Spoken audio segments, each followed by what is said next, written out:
pameran adalah salah satu cara untuk mengada bagi seniman, khususnya pelukis. Maksudnya bagaimana? Assalamualaikum warahmatullahi wabarakatuh. Welcome to Painting Explorer Channel. Rekan-rekan mahasiswa kuliah seni lukis elementer kampus lukis Painting Explorer, kita ketemu lagi malam ini. Kita akan membahas mengapa pameran itu menjadi penting, menjadi urgen untuk pelukis, untuk seniman. Begini teman-teman, seniman itu perlu menunjukkan eksistensinya, untuk menunjukkan keberadaannya, bahwa dia itu ada, bahwa dia itu memang menjadi salah satu elemen seni rupa ya di dalam art world atau dunia seni rupa secara keseluruhan. Di dalam dunia di dalam art world ya, dunia seni rupa itu isinya macam-macam ya, nggak hanya seniman, ada kurator, ada kolektor, ada manajer seni, ada kritikus dan sebagainya. Nah, yang paling memegang peran penting itu ya seniman, namanya saja dunia seni kan. Nah, bagaimana agar seniman ini tampak ya? Kan seniman itu kan banyak sekali kan. Seniman itu dalam satu institusi saja ya, institusi pendidikan itu jumlahnya udah ribuan. Apalagi ketika dikomparasi pendidikan tinggi satu dengan yang lain, atau lembaga pendidikan seni satu dengan yang lain, maka itu jumlahnya sangat banyak. Nah, maka sang seniman ini agar tampak, maka dia juga harus menunjukkan dirinya. Kita misalnya ya punya lukisan yang sangat bagus, sangat menarik, sangat artistik, tetapi kalau hanya disimpan di kamar aja ya percuma, tidak ada yang tahu. Maka kita harus menampilkan, memamerkan. Nah, pameran atau presentasi karya kita ke ruang publik itu menjadi hal yang penting. Kalau tidak lewat pameran, kita bisa aja zaman sekarang ya memamerkan karya-karya kita di media sosial ya, di Instagram misalnya, atau di TikTok, di YouTube misalnya. Namun ketika kita hanya menampilkan karya tanpa menunjukkan kehadiran kita di dunia senyatanya, maka orang masih akan mempertanyakan sebenarnya kesenimanan kita itu bagaimana, kemampuan kita bagaimana, kesungguhan kita di dalam berkesenian itu bagaimana. Maka sang seniman itu tidak sekedar dia menampilkan karyanya secara online, tetapi juga terjun langsung di dunia, berinteraksi. Nah, ini kalau kita kaitkan dengan teori seni yang sering saya bahas ya, teori seni, sosiologi seni ya, yaitu seniman yang sukses itu seniman yang integrated profesional artis. Artis itu seniman profesional, itu dia telah berkarya dengan kaidah-kaidah artistik, tapi dia juga perlu terintegrasi atau terhubung. Nah, pameran ini adalah kunci untuk terhubung. Di dalam pameran ini kita bisa memiliki hubungan, memiliki interaksi antara satu seniman dengan seniman lain, atau seniman dengan institusi, dan seniman dengan kolektor, seniman dengan pewacana seni, seniman dengan peneliti, itu bisa terjaga di dalam pameran ini. Selamat malam, terima kasih Mbak Nia Nurmawati. Saya yakin teman-teman sudah mengetahui ini, sebagian sudah mempraktekkan ya. Saya lihat misalnya Mas Adi Riyadi ini termasuk memiliki jaringan yang kuat ya, tinggal bagaimana memanfaatkan untuk terus eksis di sana. Demikian juga Mbak Nia Nurmawati, itu saya juga sering melihat aktivitas berpameran itu sesuatu yang sangat bagus, sesuatu yang sangat menggembirakan untuk seorang seniman. Karena kalau kita tidak memiliki aktivitas pameran ya kita masih dipertanyakan keseriusan, karena seniman itu bukan suatu gelar yang diperoleh secara formal. Kalau sarjana seni, magister seni itu bisa diperoleh secara formal. mendapatkan sarjana seni asalkan kuliah seni, membuat tugas-tugasnya, mengikuti semua rangkaian perkuliahan, ya akan menjadi sarjana seni. Demikian juga magister seni. Tetapi untuk menjadi seniman belum tentu, karena seniman itu butuh dia aktif berkarya dan aktif eh, terlibat di dalam aktivitas berkesenian. Nah, aktivitas berkesenian itu yang paling utama ya pameran. Selain itu macam-macam sih. Ada diskusi seni, ada demo seni, ada art trip, ada residensi, ada workshop dan sebagainya. Tetapi ujung-ujungnya memang pameran itu menjadi sesuatu yang penting. Mbak Nia Nurmawati, Pak Denny, saya barusan submit tugas sedikit revisi dari masukan Pak Denny. Oke, terima kasih banyak Mbak Nia, kita akan melihatnya ya. Nah, teman-teman, ini kita sedang persiapan ya pameran Painting Explorer kelima dengan tema Silver yang akan diselenggarakan di Loman Park Hotel tanggal 28 Juni 2025. Pembukaannya pukul 19.30. Nah, ini sedang persiapan. Nah, teman-teman yang sudah mengirimkan, saya ucapkan banyak terima kasih ya. Mas Adi Riyadi sudah mengirimkan karya, Mas Kevin sudah mengirimkan karya ya. Saya sangat berterima kasih. Nah, malam ini kita akan melihat karya Mbak Nia. Tapi sebelumnya kita lihat dulu ya jadwal, kita ingatkan agar teman-teman yang belum mengirimkan karya bisa mengirimkannya. Jadi pameran kita Juni sampai September 2025. 19 Juni itu batas akhir pengiriman data karya. Silakan teman-teman mengirimkan ya, jadi masih ada waktu. Lalu 23 Juni itu batas akhir pengiriman karya udah harus sampai ke sana. Dan kita akan display tanggal 25 Juni. Kemudian tanggal 28 Juni pukul 19.15 kita akan pembukaan di Loman Park Hotel.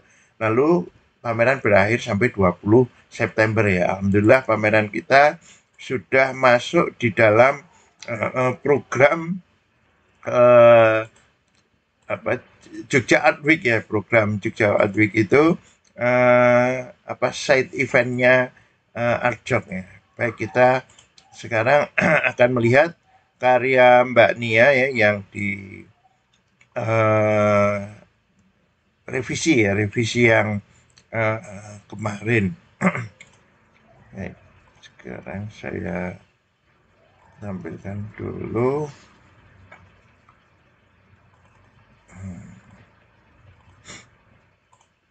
Nah, ini karya Mbak Nia ya, berarti yang terakhir. Ini yang terakhir. Oke, wah keren ini. Ini sudah langsung tampak ya. Satu yang dulu kita bisa melihat perbedaannya ya. Nah, ini masih kurang kuat. Nah, ini sudah mulai tampak kuatnya. Mbak Nia ini menggambarkan perjalanan ya yang susah. Wah, ini apik banget. Ini beres ini. Wah, keren guys. Keren karyanya. Udah asik ini. Ya, udah beres ini. Ini udah, ini selesai aja ya. Tapi kalau misalnya mau untuk ke depan ya nggak perlu ini ya, biar nanti selesai karyanya nek karya itu gini ya teman-teman. Kalau kita mau bahas ya itu selalu aja ya ada kekurangan di sana sini. Sebagaimana kalau kita ngelukis itu rasanya kan masih ada yang kurang. Makanya kalau tidak kita sudahi ya nggak sudah gitu kan. Maka ya udah ini selesai. Tapi kalau misalnya mau membuat agar karya ini ke depan gitu tidak bisa dibuat lebih kuat lagi, misalnya begini. Ini ya kita perhatikan pertama karakter warna putih ya atau karakter warna terang masih seperti itu dari awal ya, dari awal kita ngomong itu, terutama pada ini ya, pada karang-karangnya. Nah, karang-karang ini kan berbeda ya. Karang ini tidak seterang langit, tidak seterang air gitu ya, tidak seterang kilatan air gitu. Maka di karang-karang ini sebenarnya kita bisa memberikan warna selain warna putih untuk cahaya terangnya. Ini kan masih unsur putihnya kan masih sama ya antara ini Pak, perhatikan ya, air, langit, karang ini masih sama. Sebenarnya ini aja juga cukup ini. Warna ini kan sebenarnya selain putih ini kan ada warna agak ke oren-orenan, ada ke kuning-kuningan ini kan. Nah ini diberikan terang sedikit untuk mengganti putihnya ini. Oh ini sudah keren nih. Jadi ini bagus sekali ya. Ini refleksi. Coba perhatikan ya, Mbak Nianggi. Ini eh, refleksi warna merah ini di bagian bawah yang gelap ini kan sudah tampak kan. Nah yang atas ini, misalnya memberikan kesan gelap ya, kesan malam. Itu nggak putih, tapi biru misalnya, biru. Kan teman-teman coba perhatikan ya, ketika ada di film ya, di film itu sangat bagus ya, untuk melihat referensi visual.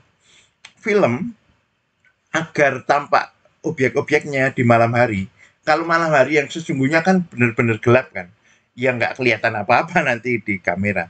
Tetapi dia memakai cahaya biru dengan sedikit misalnya dramatisasi pakai asap gitu ya, maka itu sudah tampak kan, nggak perlu tampak nyata kan, nggak misalnya ya keberadaan karang ini kan nggak harus sejelas keberadaan kapalnya kan nggak harus sejelas keberadaan airnya, maka keberadaan karang ini ya highlightnya putihnya, warna paling terangnya ya tidak perlu sampai mencapai putih, kita bisa pakai biru misalnya sebagaimana yang dipakai di dalam film-filmnya. Film itu ada birunya gitu aja udah tampak ada objeknya dan tidak mengganggu. Misalnya objek yang utama kan ada di memakai handphone misalnya ya, objek utamanya dia melihat handphone sehingga ada cahaya handphonenya.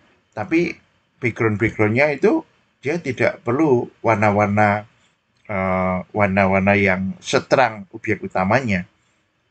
Atau misalnya seseorang yang ada di api unggun, di api unggun, maka dia akan tampak bercahaya karena cipratan atau pancaran api itu.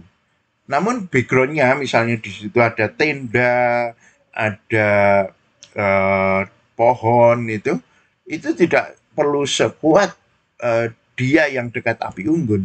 Pohonnya itu bisa aja kita pakai warna biru ya. Mungkin bisa kita lihat ya bagaimana di dalam sinema malam apa ya, kok sinema malam, movie ya, movie malam, night mungkin ya, movie night,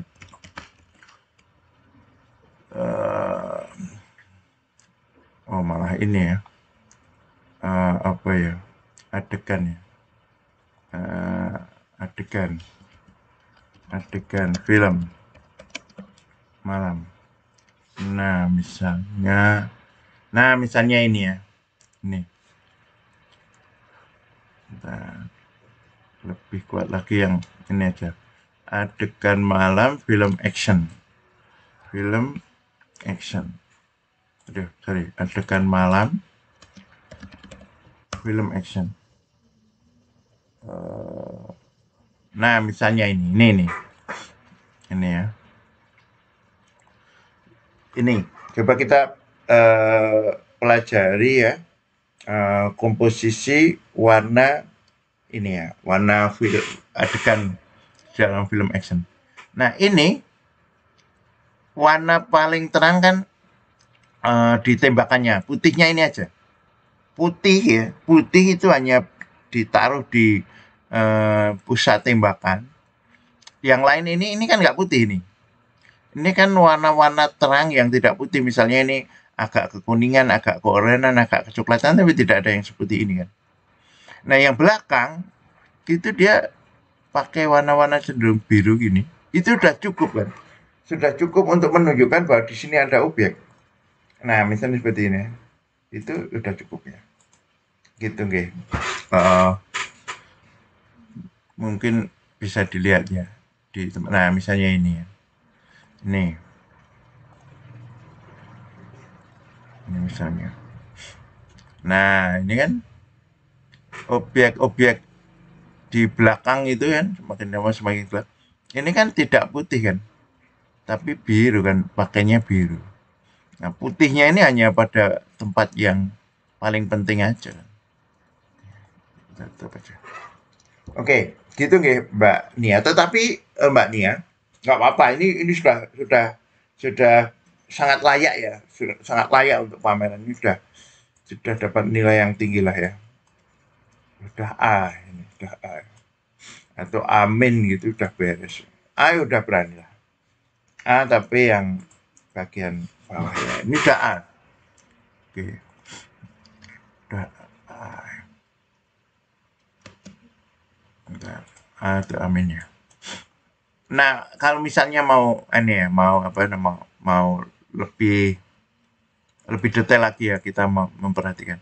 Itu kita bisa memberikan refleksi merah ini pada ya ini kan ini ada sedikit tapi misalnya di sini nih ya. Biasanya yang merefleksikan cahaya merefleksikan objek yang itu kan bukan percikannya, bukan gelombangnya, tetapi kan yang ada tenang-tenangnya gini. Set. Nah, ini ada sedikit merah-merah bisa itu akan terasa lebih ini ya, lebih menyatu. Gitu nggih. Tapi sekali lagi ya, ini sudah sangat layak ya untuk pameran kita. Dan nilai nggih. Nilainya A. Amin nggih, amin yang tinggi. Berarti 92. 92. Gitu nggih Mbak Nia. Boleh lah ya kalau misalnya Mbak Nia mau perbaiki tapi ini mau dikirimkan aja juga tidak apa-apa ya. Ini sudah sangat layak. Baik, rekan-rekan itu ya. Jadi teman-teman masih ada kesempatan, monggo yang belum membuat karya, saya tunggu karyanya ya. Kita pamerkan, kita ketemu bareng di Loman Pakuter, Jogja. Terima kasih. Saya tunggu karyanya di Painting Explorer. Mari kita eksplorasi. Thank you very much. Assalamualaikum warahmatullahi wabarakatuh. Di Painting Explorer, mari kita eksplorasi.